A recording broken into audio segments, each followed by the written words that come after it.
Welcome to a yin practice for spring awakening, in particular awakening the muscles and the joints and the connective tissue of the legs, the hips, and the lower body, that which connects you to the planet, that grounds you. So we'll start in sleeping swan. You can bring your right shin forward. It's like a pigeon in our regular hatha yoga class. Right shin forward, feel free to pat underneath your right hip as you fold down and lower your head either onto your arms, onto the floor, or onto a block. And then, as in all yin practices, the goal here is to use as little of your muscles as possible. So as soon as you find your place in the pose where you land and make a home in it, then let your muscles just loosen off of your bones. You can even imagine the weight of the air around you, helping you to sink deeper into the shape.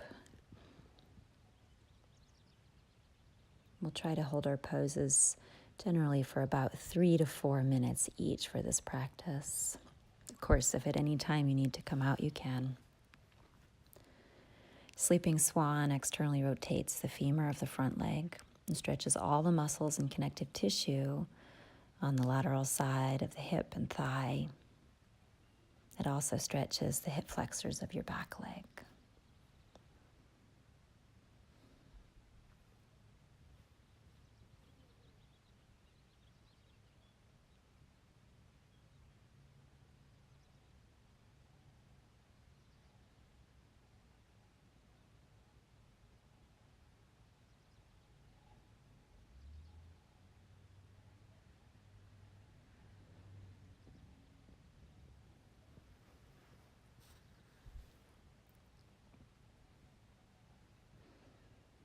Can you check in with your body, scanning for anywhere that there's tension or gripping?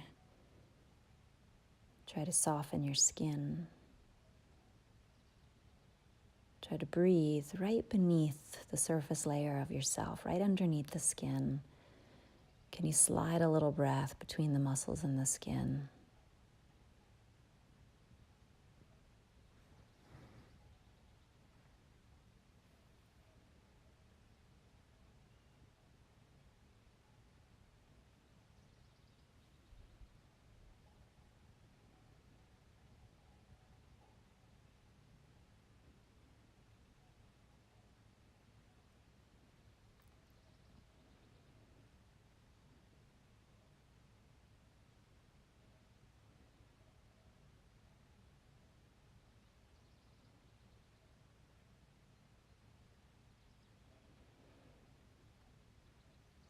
Just a bit more. Notice what sensations you feel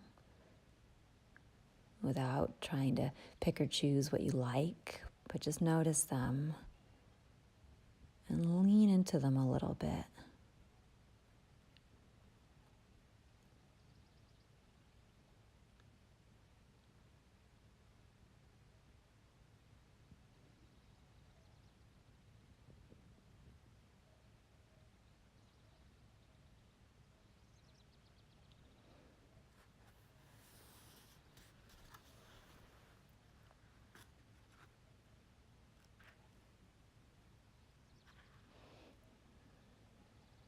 Last couple of breaths here. Breathe right down into your bones. Let your bones even have a feeling of softening and letting go. Breathe down into your belly. Allow your belly to relax. Breathe into the back of your heart. Let it get softer.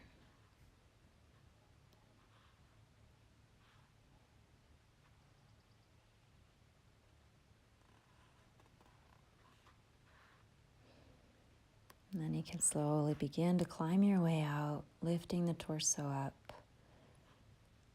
stretching your spine. You can take a little back bend here if you like as a counter pose.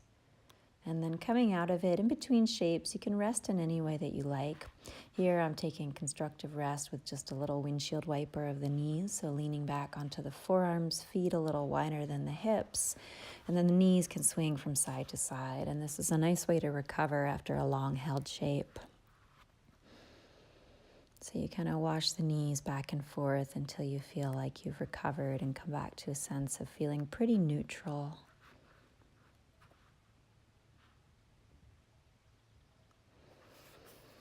And then slowly make your way into your sleeping swan on the other side. So bring the left shin forward.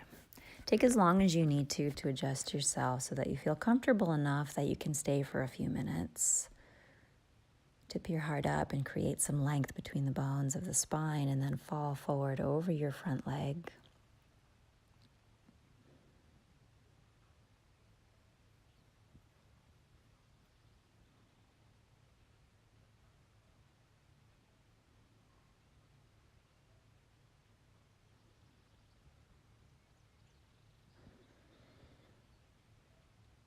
The poses we're working with today are mostly first and second chakra poses. First chakra, our stability, our ground, our roots, where we come from. And second chakra, our creativity, the way we flow, the way our intuition flows, the way our life flows, the way our sort of plans and dreams flow. So this is a good practice for if you ever feel stuck and unsure of where your life might be going. Open up your hips.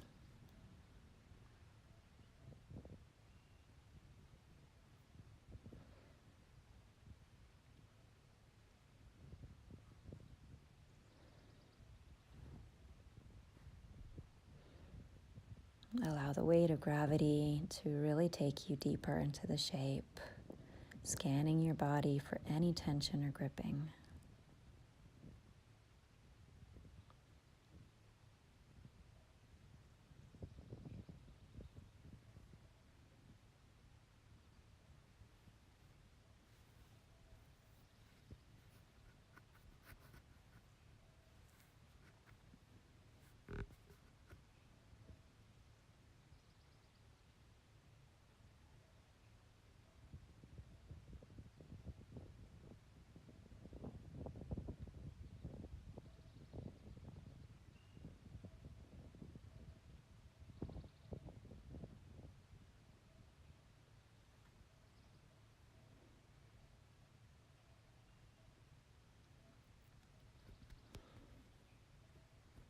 Notice where your mind is.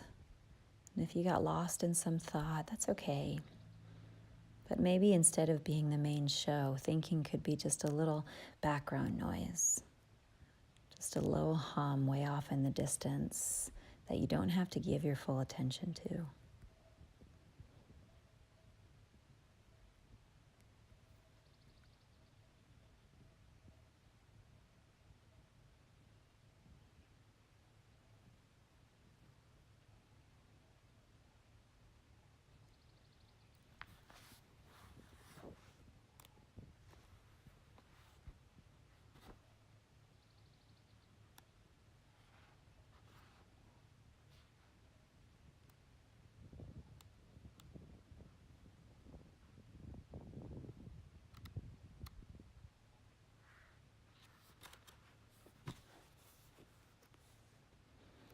Breathe a little deeper as you begin to rise back up from the earth, planting your hands, finding back bend, and then bringing the back leg around to the front so you can take that resting shape again, that washing away, leaning back onto your elbows to rinse the knees from side to side, washing away any tension or any sort of sticky spots that you created with the last shape.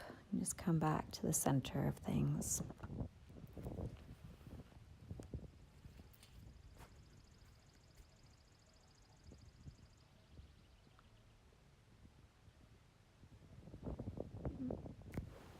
Now we'll take the dragonfly with the legs spread apart in a straddle. Take a moment to really lengthen your spine, and then you can walk forward any amount. Let the head drape down. If you like to put props underneath you, you're welcome to. You can put a bolster or a block under your head. I don't have a block here, so I'm stacking my fists like one potato, two potato, and resting my head on my fists. That works just fine. You don't need a ton of props to do yin yoga.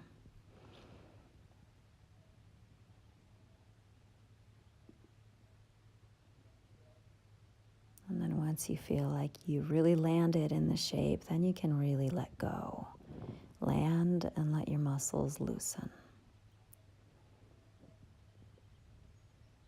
Let gravity assist your bones in moving away from each other.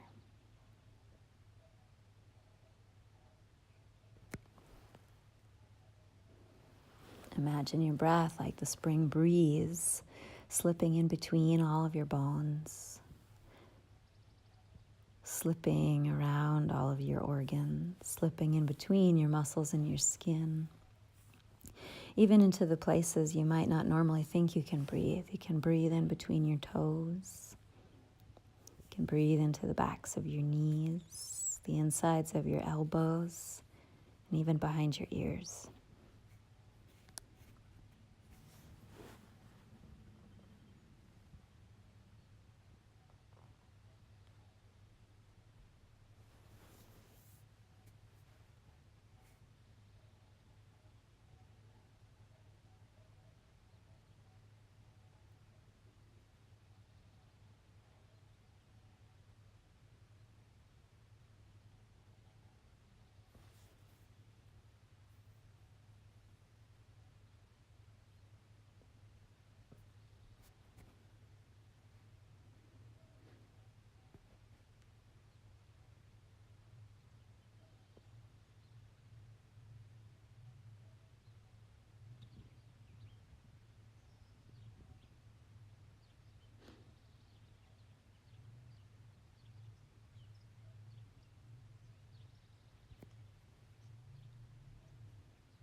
Notice where your mind is. If it's anywhere but the present, bring it back. If it's focused on something that's no longer happening or something that hasn't happened yet, has never happened, just notice that and really gently bring it back to what's real. Lean into whatever sensation you find in your body.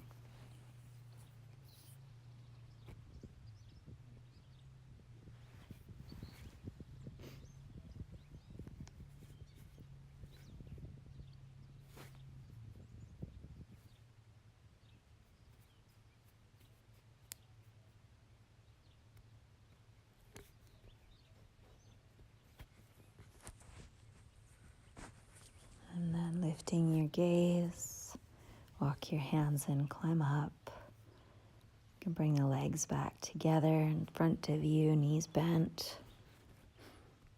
It's nice to just hug the knees for a moment.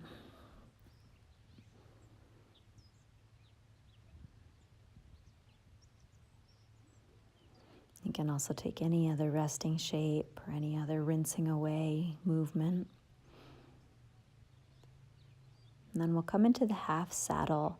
So bending your right knee, tucking the foot beside your right hip with the top of the foot on the floor, toes pointed back. And the left leg, you can have it in front of you, knee bent, or you can move it over to the left side more. So it's up to you. You can try both ways and land on one that feels best for you. I have mine pointing forward for right now, and I'll start like that. So you can go down to your elbows or even further onto your back. And then if you like, you can inch, heel toe your left foot away from your right knee towards the left side of your mat. If that turns out to be too much, just bring it back.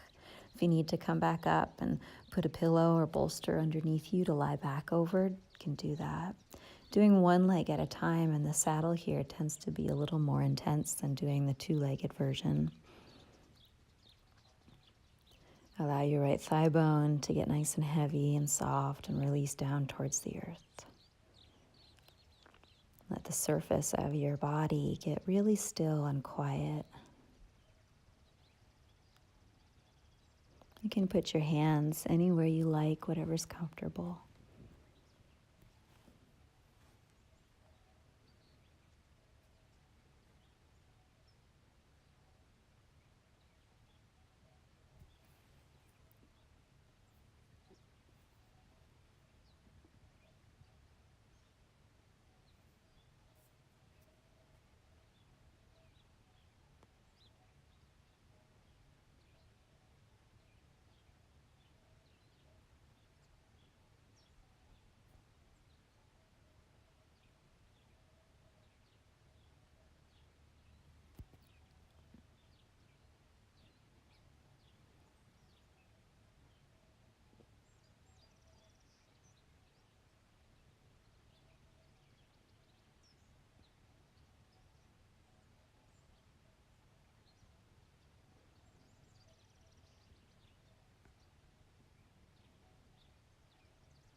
If your mind is attached to something that's not real, then you just gently come back. And the easiest way to stay present is to focus on physical sensations. Stay with your body because the body is always present.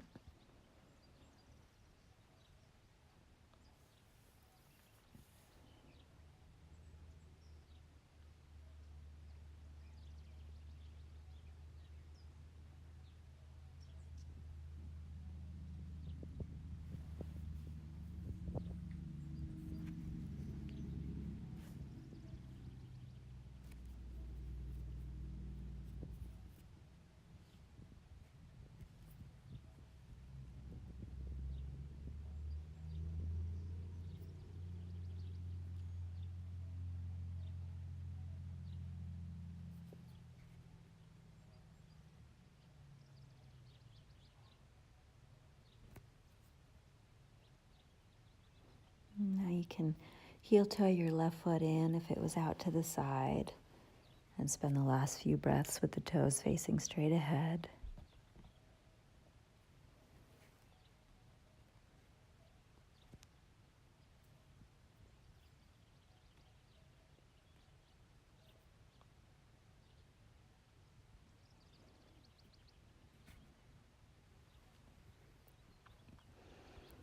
And then to come out of this one, you can use your hands and bring them to the floor. Maybe first your elbows if you're all the way on your back, and then your palms to really slowly start to climb your way back up. Or you can just shift off to the left side, kick the right leg out in front of you, and come onto your back that way. You can take simple resting shape here with the back on the floor, the knees bent, the feet a little wider than the hips, and the knees falling together like a little prayer. Hands on your belly or heart or anywhere that feels therapeutic and tender. If you like windshield wipering the legs, you can do that again or just stay still. And then you can come up and take the other side of your half saddle. So left knee is bent beside you. Knee pointing forward, toes pointing back, top of the foot on the floor. Right foot is on the floor to start with. You can go back to your elbows if you have room, or lay back onto a bolster or pillow. You can go down to the shoulder blades if there's room for that. Could be nice here if you just have blocks and no bolsters. You could have put a block under your heart and a block under the back of your head, and that'll support you. And then if you want to heel toe your right foot out to the right side, go ahead. Otherwise, keep it there.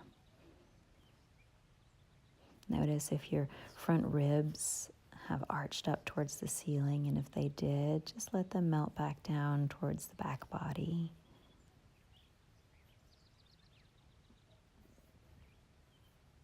Think of your body like a river, and the front of you is the surface of the river. The back of you is the riverbed.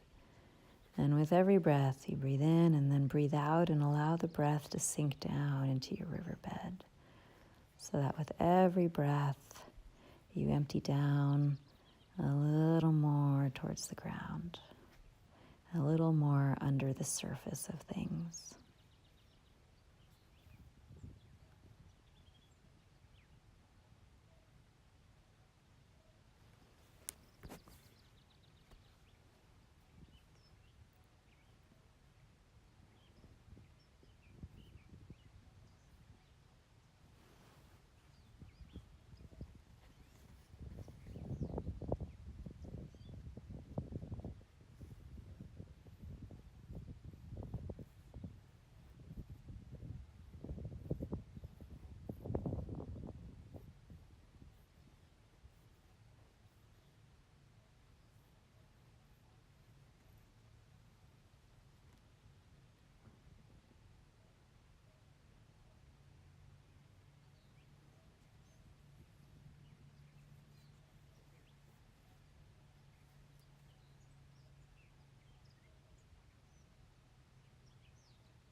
Just a few more moments here in this one. Scan your body, looking for any place that's tense, anything that you can let go of.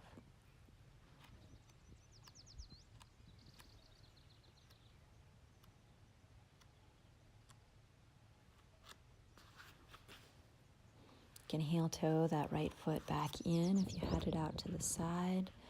Spend a few moments with the right toes pointing forward.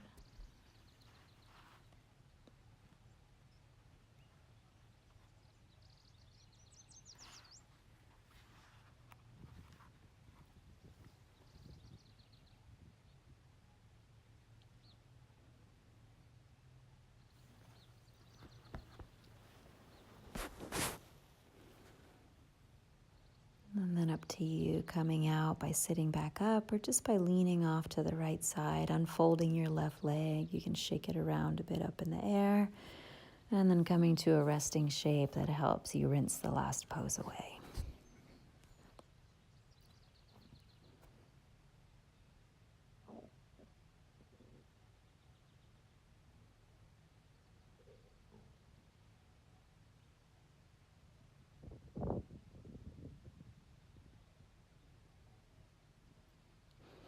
So just folded pose for 3 breaths each. Right knee pulls into the chest on your back. Left leg is stretched out straight. Take 3 breaths there, squeezing the right knee in towards your chest. This is a great counter pose to saddle. And then stretch your right leg out. Bring your left shin in towards your chest. Clasp your hands around it and drag it towards your left side body.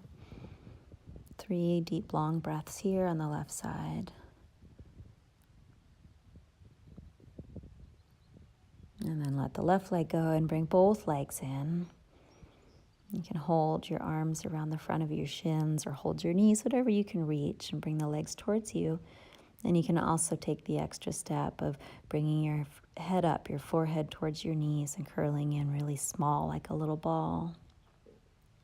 And then letting it all go, releasing the head, shaking your legs up in the sky, shaking your arms also. So just everything, just shake, shake, shake, shake, shake. 30 seconds we're going to shake for.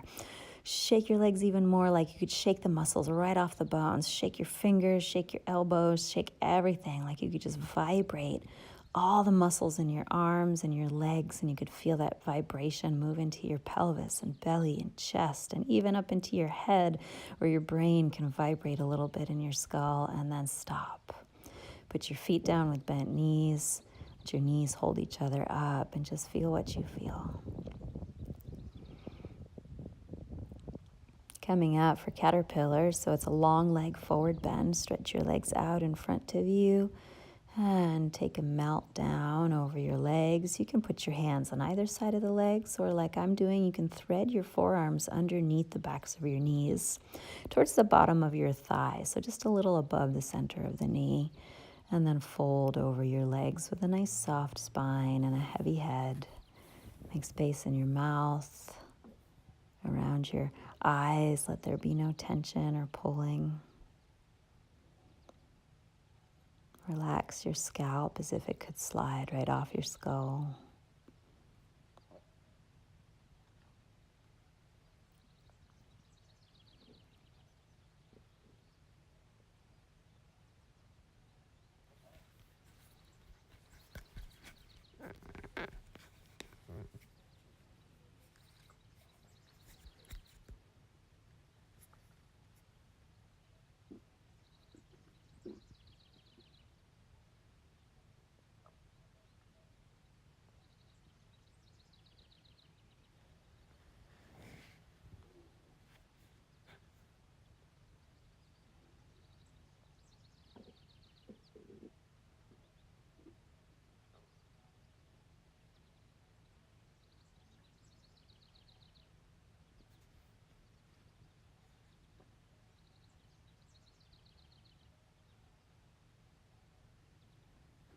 Draw your mind back from anywhere it's wandered. Tether it back to your breath and to the sensations of your physical body.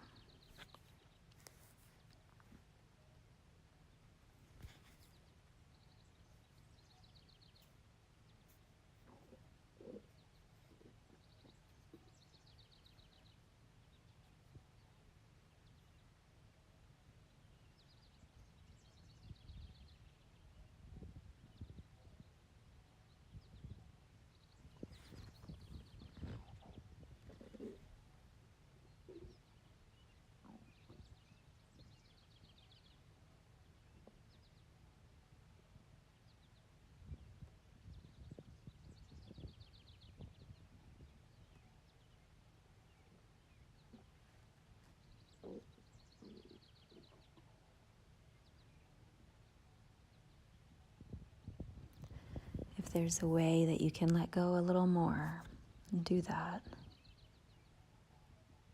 And if you've reached your limit and you can't let go anymore physically, then maybe mentally there's something you can let go of.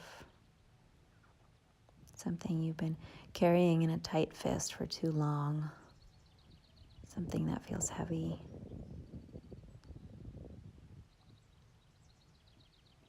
Release your burdens.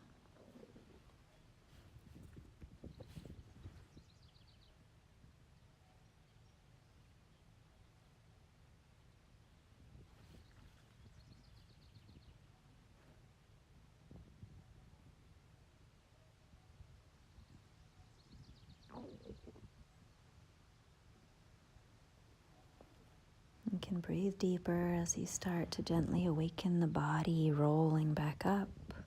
Scoot yourself down into Shavasana. You can take a huge inhale and exhale, sigh it out. The final releasing of all the muscles from the bones, of the bones into the earth, of the mind into the heart.